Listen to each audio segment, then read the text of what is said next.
The gift of redemption. Ruth was a virtuous woman, full of loyalty and love for her mother-in-law, Naomi. She gave away her right to find a husband and bear children and be cared for, to follow Naomi to the strange land of Bethlehem. There she continued to show kindness and love to Naomi by caring for her and gleaning barley and wheat from the ground so that they would have grain to eat. In that field is where she met her family's redeemer, Boaz. It was here that Ruth received the gift of redemption.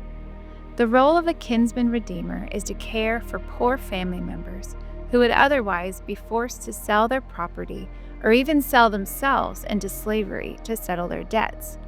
This redeemer settles their debts and purchases them out of slavery.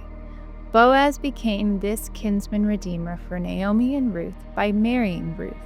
He redeemed her future, and he rewarded her for the sacrifices of love and kindness she had made for Naomi.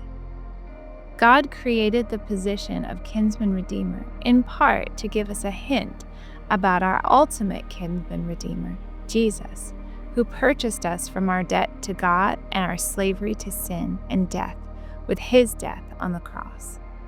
Ruth was so special that she was one of only 5 women mentioned in the genealogy of Jesus in Matthew 5:1. When Boaz married Ruth, they bore a son. That son was named Obed, and he was the father of Jesse. Remember Jesse? Obed was the grandfather of King David, the shepherd king, who was a man after God's own heart.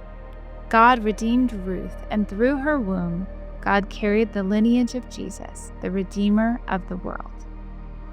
God, thank you for the gift of redemption.